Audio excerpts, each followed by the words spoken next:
Les grandes voix d'Europe 1. 10h, 11h, Sébastien Guyot. Bonjour à toutes et à tous, bienvenue pour ce débat des grandes voix historiques d'Europe 1. Gérard Carrérou est absent ce matin, on le salue, mais ses trois comparses sont là. Charles Villeneuve, Catherine Ney, Michel Cotta, bonjour à tous les trois. Bonjour. Ce matin, on respire. Nous allons lever l'obligation générale du port du masque en extérieur. Mes chers concitoyens, je le dis, je le ressens, nous vivons un moment important, un moment heureux de retour à une forme de vie normale. Fin du port du masque en extérieur, levée du couvre-feu à partir de demain, tous les indicateurs au vert, mais attention à ne pas se réjouir trop vite. L'épidémie peut revenir, préviennent les épidémiologistes. Des indicateurs au vert, c'est bon pour le moral, bon aussi pour Emmanuel Macron. On a beaucoup vu le chef de l'État sur le terrain cette semaine. Je n'interfère pas dans cette campagne, je continue simplement le travail pour la nation et nos compatriotes. Emmanuel Macron est-il en campagne déguisée, comme le disait cette semaine sur Europe 1 Jérôme Fourquet. L'élection reine en France reste la présidentielle. Et puis, première tournée pour Joe Biden en Europe cette semaine et un tête-à-tête très attendu avec Vladimir Poutine. Je ne pense pas qu'il cherche une guerre froide avec les États-Unis. Ce n'est clairement dans l'intérêt de personne. Biden et la Russie, Biden et la Chine, Biden et les Européens. Nous verrons quel bilan on peut tirer de cette première tournée sur le vieux continent du président américain. Voilà pour le programme.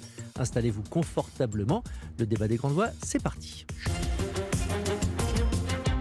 Faut bien le dire, c'est un bout de tissu qui sauve des vies depuis plus d'un an, mais qui, en même temps, nous la gâche. Le masque n'est plus obligatoire en extérieur depuis jeudi. Les grandes voix, est-ce que vous considérez comme le Premier ministre que nous vivons enfin un moment heureux ? Oui. Oui, c'est la fin de l'assignation à résidence. C'est quand même important. Et le retour à une vie presque normale. C'est ce que vient de dire le Premier ministre. Absolument. Il faut le croire. On le vit. Vous le vivez, vous le ressentez comme ça aussi, Catherine Ney, Michel Cotta ? Moi, je le vis parce qu'il faisait tellement chaud ces jours-ci que j'ai tout fait. Alors, c'est vrai que c'est une libération.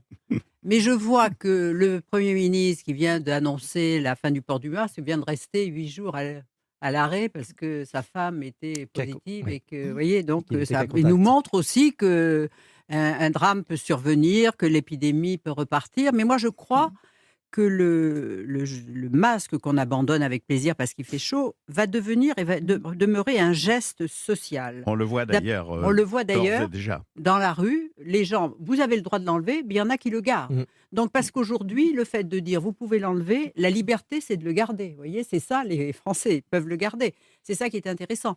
Et moi, on le regrette aussi parce que c'est drôlement pratique un masque. Vous voyez, quand on sort le matin, qu'on a une petite mine, qu'on a l'œil poché, ça préserve. Et ça préserve de l'autre aussi. Parce qu'avec le virus, on s'aperçoit que l'autre est un danger, que peut-être lui, il est contaminant. Donc avec le masque, on n'embrasse plus. Et maintenant qu'on enlève le masque, on n'a plus envie d'embrasser forcément. Et on est content. Oui, c'est la fin de la bise. C'est la fin de la bise obligatoire, de ce geste social, les artistes qui s'embrassent, les politiques. Vous voyez tout le monde s'embrasse maintenant, même les hommes. Alors. Oui, donc peut-être que ça. Mais en tous les cas, ce dont je suis sûre, c'est qu'admettons que le Covid, il n'y ait plus d'épée, eh bien, chaque hiver, quand on dira une épidémie de grippe arrive, eh bien, on mettra un masque sans avoir l'air idiot. Dans les mentalités. Et on se lavera les mains parce que s'il y a eu moins de grippe, et de gastro, c'est qu'on se lave plus les mains. Donc voilà, ça nous aura éduqués pour un peu plus d'hygiène. L'Asie nous aura donc montré l'usage parce que depuis des années, et avant même le Covid, tous les Chinois et les Japonais abordent l'hiver en étant masqués. Et masqués très étroitement d'ailleurs, peut-être plus étroitement que nous le sommes nous-mêmes, parce qu'ils fixent ça très... Alors moi, je pense que c'est des jours heureux, mais alors peut-être je suis pessimiste, mais j'attends quand même le déroulement de l'été. Oui, non, je suis d'accord avec Michel. Il faut surtout se dire que l'année dernière, à la même époque, tout le monde était très content. On ne pouvait pas voyager, pas d'avion, etc. Mais enfin, tout le monde était très content. Et que quand même, le chiffre, on a vu le chiffre décliner aussi, mais on a vu le chiffre remonter. Oui. Et les variants, alors on va parler à la salle. On va y revenir sur les variants, mais juste Charles Villeneuve, on a vu aussi et entendu le président de la République hier soir, aux côtés d'Angela Merkel, mettre en garde contre un retour de la pandémie et appeler à la vigilance. Ça flambe en Allemagne. Parce qu'il reste d'ailleurs de tout ce que viennent de dire mes deux consoeurs, et néanmoins amis, Merci. C'est qu'il reste une incertitude majeure, quand même.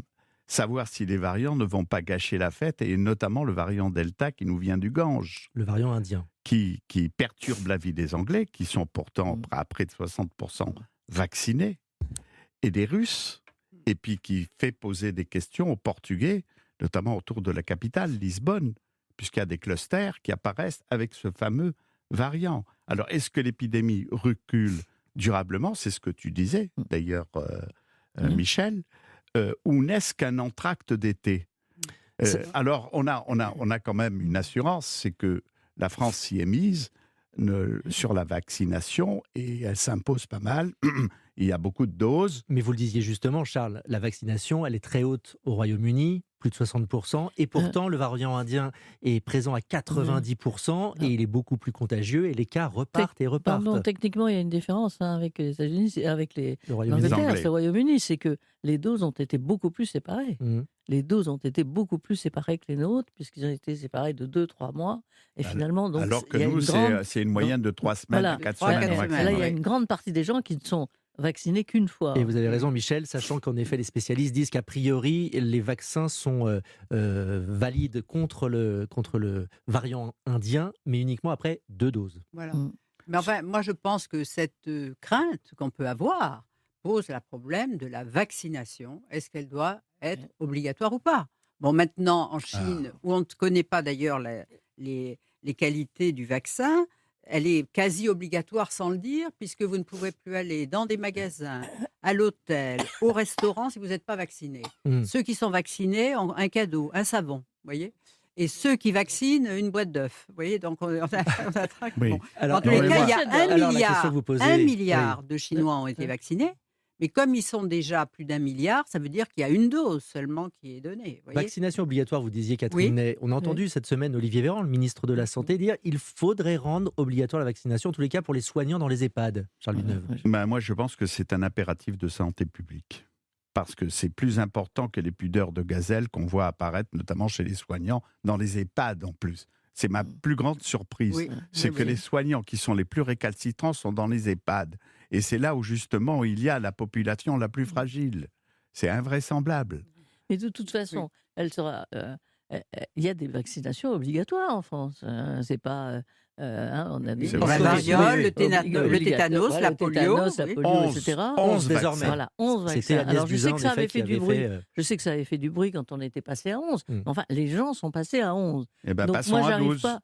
Moi, j'arrive pas à comprendre comment il n'y a pas une obligation de vaccination, puisque il faut atteindre donc le maximum de gens pour arriver à enrayer l'économie, et enrayer la maladie, et pas seulement en France d'ailleurs, dans le monde, ce qui va nous poser d'autres problèmes, mais en tout cas, je ne comprends pas comment on ne rend pas obligatoire une vaccination de ce genre. Alors, surtout que dans les EHPAD, on demande aux visiteurs qui viennent voir leur famille s'ils sont vaccinés. C'est obligatoire, si vous voulez rendre visite à un patient ou à un parent qui est dans l'EHPAD, il faut être vacciné, et on ne l'exige pas de ceux qui les soignent. C'est incompréhensible. Alors, il y a une autre manière aussi d'imposer la vaccination, c'est le pass sanitaire.